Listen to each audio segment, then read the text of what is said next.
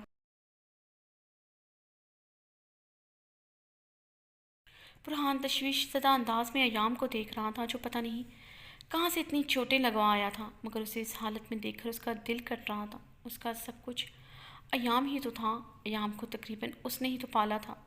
وہ 10 سال کا تھا جب ان کی ماں کینسر سے جنگ لڑتے ہوئے اپنی سانسیں ہار بیٹھی تھی اور ایام تب صرف 6 ماہ کا تھا۔ اس کا بھائی اور ماں دونوں بن گیا تھا، وہ اس کا بھائی کم، اس کے ڈگر کا ٹکڑا زیادہ تھا۔ برہان نے آگے بڑھ کر اس کے ماتھے پر اپنے لب رکھے، 2 آنسو لڑکتے ہوئے ایام کی بند آنکھوں پر گرے تھے۔ کمرے کے پولیس کے داخل ہونے پر وہ حیران ہوتا ان کی طرف۔ ہم پیشنٹ کا بیان لکھنے آئے ہیں۔ سوری، پیشنٹ کا نہیں، مجرم کا بیان لکھنے آئے ہیں، انسپکٹر نے سرد آواز میں کہتے ہوئے طنز کیا۔ کیا مطلب ہے انسپکٹر، کیا کہنا چاہتے ہیں آپ؟ برہان نے لب بھینچتے ہوئے تحمل سے پوچھا تھا۔ یہ آپ کے کون ہیں؟ انسپکٹر نے ایام کی طرف اشارہ کرتے ہوئے پوچھا۔ یہ میرا بھائی ہے، برہان نے ایام کو ایک نظر دیکھتے ہوئے بتایا۔ آپ کے بھائی نے کچھ لڑکوں کے ساتھ مل کر شرط لگائی تھی جس کے نتیجے میں جو جیت جاتا اسے 25 لاکھ نقد رقم فوراً ادا کی جاتی۔ وہ سب لڑکے ون ویلنگ کرتے ہوئے ایک پل کراس کر رہے تھے جس کے نتیجے میں ایکسیڈنٹ ہوا۔ جن لڑکوں کے ساتھ شرط لگائی تھی ان لڑکوں کی حالت کافی سیریس ہے، ان کے گھر والوں نے آپ کے بھائی کے خلاف FIR درج کروائی ہے۔ انسپکٹر نے سرد لہجے میں مکمل تفصیل سے آگاہ کیا۔ ان لڑکوں کی حالت سیریس ہے تو میرے بھائی کی بھی حالت کافی سیریس ہے۔ یقیناً یہ شرط لگانے کے لیے میرے بھائی نے مجبور تو نہیں کیا ہوگا، ان لوگوں نے اپنی مرضی سے لگائی ہوگی، تو میرا بھائی کیسے قصوروار ہوا؟ برہان نے اپنا غصہ ضبط کرتے ہوئے تحمل سے جواب دیا۔ اس طرح شرط لگانا سٹہ بازی جوئے کے زمرے میں آتا ہے جو قانون جرم ہے۔ یوں سرِ عام ون ویلنگ کرنا بھی ایک بہت بڑا جرم ہے۔ آپ کے بھائی نے مجبور نہیں کیا ہوگا مگر وہ جرم کے مرتکب ہوئے ہیں۔ اگر ان لڑکوں کو کچھ بھی ہو گیا یعنی کسی کی بھی ڈیتھ ہو گئی تو آپ کے بھائی پر قتل کا مقدمہ بھی بن سکتا ہے۔ دعا کریں انہیں کچھ بھی نہ ہو۔ خیر، میں دوبارہ آؤں گا آپ کے بھائی کا بیان لینے، جیسے ہی ہوش میں آئے تو مجھے انفارم کر دیجیے گا، انسپکٹر کہتے ہوئے وہاں سے چلا گیا۔ برہان کمرے میں ایام کے بیڈ کے پاس چیئر پر بیٹھا کب سے اس کے ہوش میں آنے کا انتظار کر رہا تھا۔ چہرے پر غم و اضطراب چھایا ہوا تھا، آنکھوں کی شدید سرخی اس بات کی گواہ تھی برہان خانزادہ اندر سے کافی ٹوٹ پھوٹ کا شکار ہے۔ ایام ٹھیک ہو تم؟ ایام کے ہوش میں آنے کے بعد برہان نے ایام کے چہرے پر جھکتے ہوئے تشویش زدہ انداز میں پوچھا۔ ٹھیک ہوں میں، ایام نے بیزاری سے کہتے ہوئے اپنا منہ پھیرا۔ وہ پچھلے کچھ دنوں سے اس سے ناراض تھا، ابھی بھی اپنی ناراضگی ظاہر کرتے ہوئے اس سے منہ پھیر لیا تھا۔ برہان اس کی ناراضگی محسوس کرتے پیچھے ہوا۔ ایام، میری تربیت اور پیار میں کس چیز کی کمی رہ گئی تھی جو تم یہ کرتے پھر رہے ہو؟ اگر تمہیں کچھ ہو جاتا تو میں کیا کرتا؟ اپنا نہیں تو میرے بارے میں سوچ لیتے، برہان نے دکھ سے کہا۔ تو ایام کے چہرے پر تجزیہ مسکراہٹ دوڑ گئی۔ آپ نے کبھی میرے بارے میں سوچا ہے جو میں آپ کے بارے میں سوچوں؟ ایام نے تجزیہ لہجے میں جواب دیا۔ میں نے تمہارے بارے میں نہیں سوچا۔ ایام، ایک ماں کی طرح تمہیں پالا، 6 ماہ کے تھے جب امی اس دنیا کو چھوڑ کر چلی گئی تھی۔ بڑا بھائی اور ماں میں دونوں بن گیا تھا، پھر بھی تم ایسا کہہ رہے ہو؟ برہان کی آنکھیں اور لہجہ دونوں بھیگ اٹھا تھا۔ کتنا احسان جتائیں گے آپ اس بات کا؟ جب سے ہوش سنبھالا یہی سنتا آ رہا ہوں آپ سے۔ بس کر دیں اب تو یہ کہنا کہ آپ نے مجھے پالا ہے، مجھے پال کر پورا پورا خراج مجھ سے وصول کیا ہے۔ اب پتہ نہیں اور کتنا خراج لیں گے۔ ایام ماتھے پہ بل ڈالے اپنے اندر کے زہر اگل رہا۔ برہان خان زیادہ بے یقینی سے ایام کے اندر چھپی نفرت کو محسوس کر رہا تھا، جو الفاظ کا زہر بن کر اس کی نس نس میں اتر رہے تھے۔ اور میری حالت کے ذمہ دار بھی آپ ہیں۔ میں نے آپ سے پیسے مانگے تھے، آپ نے دینے سے انکار کر دیا۔ میرے پاس یہی آپشن رہ جاتا ہے، میں اس طریقے سے پیسے کماؤں۔ میرے باپ دادا کی اتنی جائیداد تو ہے نہیں جو میں بیٹھ کر عیش کر سکوں۔ جو تھی وہ میرے عظیم بھائی نے برباد کر دی۔ ایام کے لبوں پر طنزیہ الفاظ کے ساتھ ساتھ طنزیہ مسکراہٹ بھی توڑی تھی۔ میں نے برباد کر دی؟ فرحان اس کے زہر سے ڈوبے لفظوں پر غور کرتے خود سے بڑبڑایا تھا۔ ایسی تمہاری کون سی ضرورتیں ہیں جو پوری نہیں ہو رہی ایام، جو تم موت کے منہ میں چلے گئے؟ فرحان خود پر قابو پاتا تحمل سے بولا۔ ایام کی حالت کے پیش نظر اس کی باتوں کو اگنور کر گیا تھا، بلکہ بہت ڈر گیا تھا وہ کہیں پھر سے ایسا کچھ نہ کرے۔ وہ اسے پیار سے ہینڈل کرنا چاہتا تھا۔ میری ضرورتیں بہت بڑی اور بہت زیادہ ہیں اور میں آئندہ بھی ایسے ہی کروں گا۔ بار بار موت کو گلے لگاؤں گا جب تک آپ مجھے میرے حصے کا پیسہ نہیں دے دیتے، جب تک آپ مجھے میرے حصے کا پیسہ نہیں دے دیتے جس پر آپ غاصب بن کر بیٹھے ہیں۔ ایام نے زہر کھن لہجے میں کہتے ہوئے اپنے منہ کا زاویہ بگاڑا۔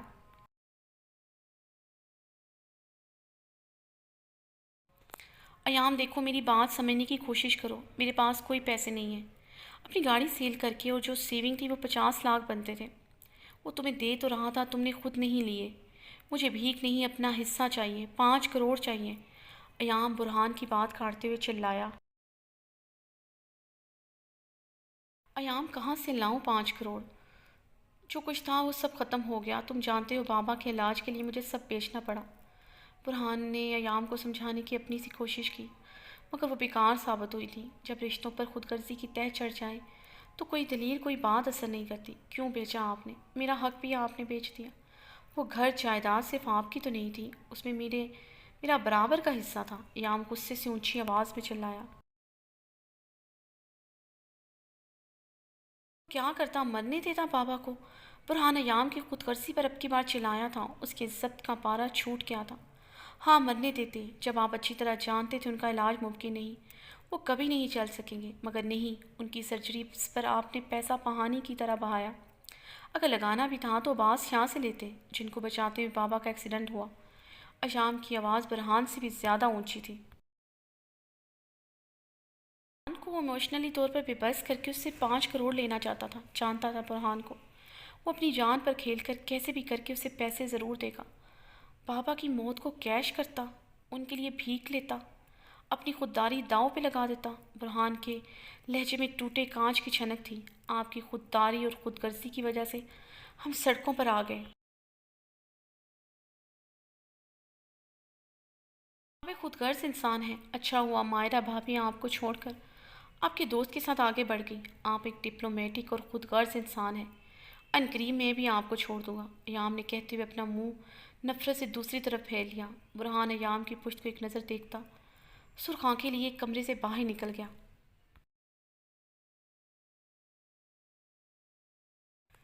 برہان کی خالی چیئر دیکھ کر ہیزل کافی پریشان ہوئی تھی۔ آج وہ آف ٹائمنگ سے پہلے ہی گھر چلا گیا تھا۔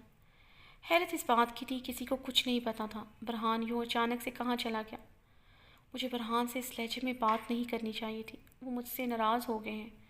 ہیزل برہان کی خالی چیئر پر نظریں جمائے گہری سوچ میں گم تھی۔ یہ پہلی دفعہ تھا وہ اسے بغیر بتائے چلا گیا تھا۔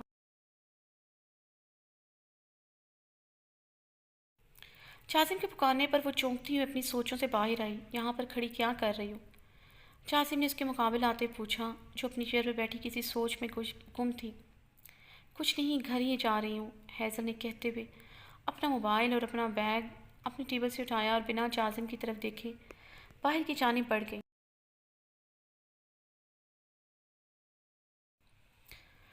جازم حیزل کی ہم قدم ہوا جو تیز تیز قدم اٹھاتے ہوئے باہر کی جانب بڑھ رہی تھی۔ حیزل کو سیڑھیوں کی طرف بڑھتا دیکھ کر جازم کے ماتھے پر بل ڈلے تھے۔ یہ لڑکی تھوڑا کھسکی ہوئی ہے۔ حیزل کو سیڑھیوں کی طرف بڑھتا دیکھ کر جازم نے سوچا، حیزل کہاں جا رہی ہو؟ جب لفٹ موجود ہے تو سیڑھیوں سے جانے کا مقصد؟ جازم نے آئی برو اچکاتے پوچھا۔ غصہ اس بات پر بھی آیا تھا شاید وہ اس کی سنگت سے بچنے کے لیے ہمیشہ یوں اجتناب برتنے کی کوشش کرتی ہے، ورنہ لفٹ کے ہوتے سیڑھیوں سے جانے کی کیا وجہ ہو سکتی ہے؟ سر آپ جائیں مم، میں سیڑھیوں سے آ جاؤں گی، حیزل نے جلدی سے ٹوٹے لفظوں سے کہا۔ اسے صبح کی اپنی بگڑی حالت یاد آئی تھی۔ خاموشی سے لفٹ میں آؤ، سیڑھیوں سے جانے کا شوق کسی اور دن پورا کر لینا، جیسے سرد انداز میں کہتے ہوئے لفٹ میں داخل ہوا۔ حیزل کو وہیں پر جمے دیکھ کر رخ پلٹتے ہوئے اسے گھورا تو وہ گڑبڑاتے ہوئے جلدی سے لفٹ میں داخل ہوئی۔ لفٹ ایک فلور ہی نیچے گئی تھی، اچانک ہی وہ چلتے چلتے بند ہو گئی۔ حیزل نے فکر رنگت کے ساتھ لفٹ کی دیوار کا سہارا لیتے ہوئے جازم کو دیکھا۔ یہ لفٹ کیوں بند ہو گئی؟ حیزل نے کانپتے لبوں سے بمشکل کہا۔ پتہ نہیں، شاید کچھ پرابلم ہو گئی ہے، جازم نے حیزل کو چنبے سے دیکھتے ہوئے کہا، جو لفٹ کی دیوار کا سہارا لیے بمشکل کھڑی تھی۔ حیزل کانپتے بدن کے ساتھ اپنے وجود کو گھسیٹتے ہوئے آگے بڑھی اور کانپتے ہاتھوں سے لفٹ کے تمام بٹن پریس کرنے لگے۔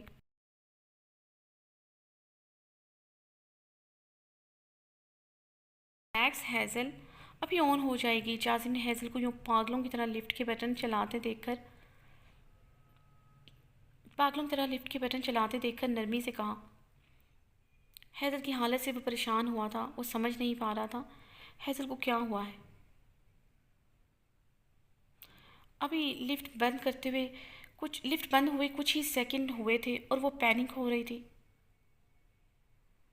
سر کو کچھ کریں ورنہ مم میں مر جاؤں گی، حیزل نے گہرے سانس لیتے اپنے گلے پر ہاتھ رکھتے بمشکل لفظ ادا۔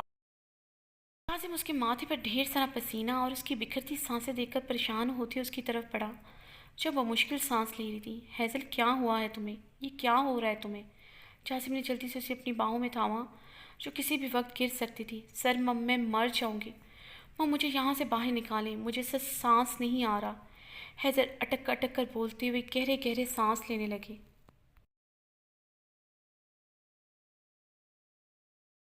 ریلیکس، کام ڈاؤن، ابھی لفٹ آن ہو جائے گی، کچھ بھی نہیں ہوگا تمہیں، میں کچھ بھی تم نہیں ہونے دوں گا، تمہیں مجھ پر یقین ہے نا؟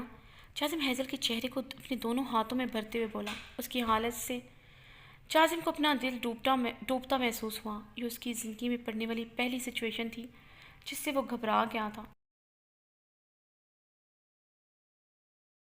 شاید کسی قیمتی چیز کے کھو جانے کا خوف پورے بدن میں سرایت کر گیا تھا۔ تمہیں کچھ نہیں ہوگا حیزل، میں تمہیں کچھ نہیں ہونے دوں گا، جازم نے یکدم چیختے ہوئے اس کی کمر کے گرد اپنی مضبوط باہیں لپیٹی جو اپنے گلے پر ہاتھ رکھے وہ مشکل سانسیں لیتے ہوئے جازم کے سینے کے ساتھ لپٹی ہوئی تھی۔ اسے جازم کی مضبوط پناہوں کا سہارا تھا ورنہ وہ کب سے گر جاتی۔ آہستہ آہستہ اس کا وجود ڈھیلا پڑ رہا تھا اور اس کا دماغ اس کے جسم کا ساتھ چھوڑ رہا تھا۔ اس کی آنکھوں کے آگے ترکی میں موجود اپنے محل جیسے گھر کا وہ بڑا سا کمرہ آیا جہاں وہ اکیلی تھی۔ بہت سی راتیں اکیلی رہی تھی، کوئی بھی تو نہیں تھا، نہ حیا، نہ آئسن، نہ محمد الماس، نہ زمان شاہ، اور تمام ملازم وہ بھی تو نہیں تھے۔ اس کے کمرے کا دوسرا دروازہ جو باہر لان میں کھلتا تھا جہاں میلوں پھیلا ہوا ہولناک لان تھا۔ ہاں، ایک رات وہ ڈر کے مارے نکل گئی تھی۔ اسے لگا تھا وہ اسی بڑے لان جو جنگل سا لگتا تھا یہیں گم ہو جائے گی اور سب سے بچھڑ جائے گی۔ اس رات اس نے روتے ہوئے سب کو پکارا تھا اور وہیں روتے روتے بے ہوش ہو گئی تھی۔ تب بھی اسے بچانے کوئی نہیں آیا تھا، آج بھی کوئی نہیں آئے گا، کوئی بھی تو اس کا نہیں تھا، کوئی بھی اپنا نہ تھا۔ حیزل نے نیم وہ آنکھیں کر کے جازم کے چہرے کو دیکھا جو لمحہ بلمحہ دھندلا پڑ رہا تھا۔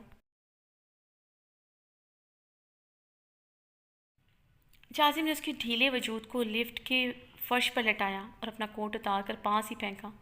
جازم کے ہاتھوں میں واضح لرزاہٹ تھی، اس کا مضبوط توانا جسم کپکپاہٹ کا شکار تھا، کسی کو کھونے کا احساس اس کے جسم و جاں پر غالب آ رہا تھا۔ جازم حیزل کا سر اپنے گود میں رکھے اس کی اکھڑتی سانسوں پر قابض ہوتے اسے اپنی سانسیں انڈیلنے لگا۔ کافی دیر تک وہ اپنی سانسیں انڈیلتا رہا۔ کی سانس تھوڑی بہتر محسوس کرتے ہوئے پیچھے ہوا۔ کم آن ہیزل، ہوش میں آؤ، تمہیں کچھ نہیں ہو سکتا، پلیز ہوش میں آؤ۔ جاسم نے اپنے کانپتے ہاتھوں سے اس کے گال تھپتھپائے تھے۔ اسے وہیں پر لٹائے جلدی سے اٹھ کر اس نے لفٹ کے بٹن پریس کیے۔ وہ پاگلوں کی طرح ان سب کو ایک ساتھ ہی پریس کرا تھا۔ یکدم لفٹ سٹارٹ ہوئی۔ جاسم گہری سانس بھرتا دوبارہ سے ہیزل پر چکا۔ جاسم کی وجہ خوبرو چہرے پر تشویش کے ساتھ شدید قسم کا ڈر بھی تھا، جیسے اگر وہ اس لڑکی کو کھو دے گا تو شاید اس کے پاس تو کچھ بھی نہ بچے۔ جاسم کے ماتھے پر پسینے کے قطرے نمودار ہوئے تھے۔ ہوش میں آؤ لٹل اینجل، ویک اپ مائی لٹل اینجل۔ جاسم گھٹنوں کے بل بیٹھا، اس کا چہرہ تھپتھپاتے ہوئے اسے پکار رہا تھا۔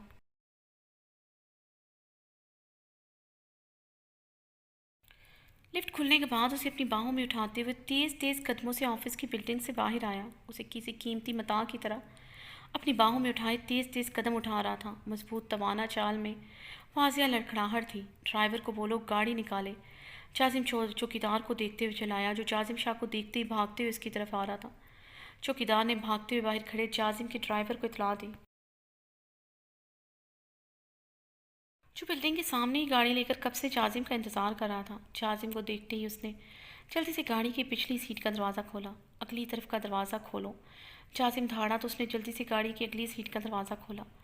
جاسم نے بہت احتیاط سے ہیزل کے بے ہوش وجود کو گاڑی کی فرنٹ سیٹ پر بٹھایا اور خود ڈرائیونگ سیٹ پر بیٹھا۔ ڈیش بورڈ پر پڑی پانی کی بوتل سے ہیزل کے منہ پر چھینٹے مارے اور اس کے چہرے پر آئے بالوں کو پیار سے اس کے کانوں کے پیچھے کیا۔ او کم آن ہیزل، ویک اپ، جانتا تھا تم بہت لیزی ہو، مگر اتنی لیزی ہوگی یہ نہیں جانتا تھا۔ جاسم نے بھیگی آنکھوں سے اسے پکارا۔ او کم آن لیزی بونس، ویک اپ، تمہیں کچھ نہیں ہو سکتا، ہے تمہیں کچھ نہیں ہو سکتا۔ جاسم نے بوتل سے اور پانی لے کر اس کے منہ پر چھینٹے مارے۔ کی پلکوں پر جنبش ہوئی تو جاسم شاہ کے چہرے پر زندگی کی رمق دوڑی تھی۔ ہیزل کی آنکھیں کھولنے پر جاسم نے اس کے لبوں کے ساتھ پانی کی بوتل لگائی۔ ہیزل نے تھوڑا سا پانی پی کر گہری سانس لیتے ہوئے سیٹ سے ٹیک لگائی، اپنی آنکھیں بند کرتے ہوئے خود کو یقین دلایا کہ وہ ابھی بھی زندہ ہے، ورنہ آج اسے یقین ہو چلا تھا وہ زندہ نہیں رہے گی۔ اگر وہ مر جاتی تو کیا کسی کو کوئی فرق پڑتا؟ ہیزل نے بند آنکھوں سے سوچا، شاید کسی کو نہیں۔ بند آنکھوں سے دو آنسو ٹوٹ کر گال پر بہے تھے۔ حیا کو پڑتا، وہ مجھے سب سے زیادہ یاد کرتی۔ حیا کا خیال آتے ہی لب مسکرائے تھے۔ جاسم نے حیرت سے آنسوؤں اور مسکراہٹ کا ملاپ دیکھا۔ ہیزل کے گلابی لبوں نے اپنے شفاف موتی چنے تو جاسم نے سخت سانس کھینچتے ہوئے گاڑی کی ونڈ سکرین سے نظر آتی نارنجی مائل شام پر اپنی نظریں جمائیں۔ ابھی کچھ دیر پہلے تو ان گلابی لبوں کی نرماہٹ اور ان خوشبودار سانسوں سے اس کا ملاپ ہوا تھا، مگر یہ ادھورا سا لمس اسے کافی تشنگی سے دوچار کر گیا تھا۔ اس کے اندر ایسی پیاس جگا گیا تھا جس سے اسے اپنے گالے میں کانٹے سے اگتے محسوس ہو رہے تھے۔ جاسم نے جھنجھلاتے ہوئے پانی کی بوتل کو منہ لگایا اور اسے ایک ہی سانس میں ختم کر ڈالا۔ وہ جاسم شاہ جو کسی کا بھی جھوٹا نہیں کھاتا تھا، یہاں تک کہ اپنے جان سے پیارے بھائی کا بھی نہیں، آج ہیزل کے جھوٹے پانی کو منہ لگایا ہوا تھا۔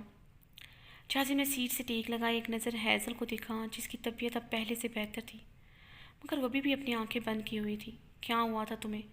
لفٹ میں تمہارا سانس کیوں بند ہو گیا تھا؟ سرد آواز میں پوچھا۔ دل میں یہ سوال کب سے کھلبلی مچائے ہوا تھا، وہ لفٹ میں یکدم پینک کیسے ہو گئی؟ کچھ منٹوں میں اس کی طبیعت کیسے خراب ہو سکتی ہے؟ جاسم کی سرد آواز پر ہیزل نے آنکھیں کھول کر جاسم کی طرف دیکھا، جو اضطرابی انداز میں اس کی طرف ہی دیکھ رہا تھا۔ چہرہ سرد اور سپاٹ تھا، مگر چہرے پر عجیب سا اضطراب اور بے چینی تھی جسے آسانی سے محسوس کیا جا سکتا تھا۔ لفٹ اور بند جگہوں میں میرا سانس بند ہو جاتا ہے مم، مجھے ایسی جگہوں سے ڈر لگتا ہے، بچپن سے ہی بہت ڈر لگتا ہے۔ اگر میں کبھی غلطی سے اندھیرے کمرے میں چلی جاتی تھی تو بے ہوش ہو جاتی تھی مم، مجھے کلاسٹروفوبیا ہے۔ ہیزل نے بتاتے ہوئے اپنی نظریں جھکائیں۔ جانتی تھی اب جلاد کی طنز اور دل دکھانے والی باتیں سننی پڑیں گی۔ تم نے مجھے پہلے کیوں نہیں بتائی؟ سرد لہجے میں دوبارہ سوال کیا۔ دل میں یہ کہیں بات بہت چھپ گئی تھی، وہ اتنے دنوں سے اس کے ساتھ تھا اور اسے اتنی بڑی بات نہیں پتہ چلی، اور اس نے بتانے کی زحمت بھی نہیں کی، وہ ایسے ہی۔ حیضل نے انگلیاں چٹکھاتے ہوئے کہا، وہ تو ایسے کہہ رہا تھا جیسے اس کے ساتھ اس کا بہت اچھا رویہ رہا ہو۔ جب تمہیں پتہ ہے تمہاری طبیعت خراب ہو جاتی ہے تو تم لفٹ میں آئی کیوں؟ جازم نے غصے سے اپنے جبڑے بھینچتے ہوئے پوچھا۔ ابھی کچھ دیر پہلے جو پریشانی اور تشویش ساتھ بیٹھی ہستی کو لیٹ کر تھی، اب اس کی جگہ غصے نے لے لی تھی، جو اپنی ہی جان سے لاپرواہی اختیار کیے ہوئے تھی۔ آپ کو بتاتی تو آپ مجھے ٹمپ کہتے، میرا مذاق اڑاتے۔ حیضل نے نظریں جھکائی معصومیت سے کہا۔ جازم کو آج محسوس ہوا تھا وہ اپنے ہی رویے سے اسے خود سے کافی دور کر چکا ہے۔ لیکن مجھے کیا فرق پڑتا ہے اگر یہ مجھ سے دور بھی رہتی ہے؟ پھر سے اپنی شخصیت پر سرد مہری اور بے حسی کا نقاب چڑھایا۔ میرے لیے کافی بنانے کے لیے کیسے جاتی تھی؟ جازم کے عجیب سوال پر حیضل نے نظریں اٹھائے اسے دیکھا تو جازم نے سرعت سے اپنی نظریں پھیرتے ہوئے اپنے لب بری طرح کچلے تھے۔ سے حیضل نے آہستگی سے کہا۔ جازم گہری سانس لے کر رہ گیا تھا۔ وہ سارا دن اس کے فرسٹ فلور تک کتنے چکر لگواتا تھا۔ وہ دن میں سینکڑوں دفعہ 10 منزلہ سیڑھیاں چڑھتی اترتی۔ جازم کے دل نے پہلی دفعہ اپنی لاپرواہی اور کوتاہی پر خود کو بری طرح ڈپٹا تھا۔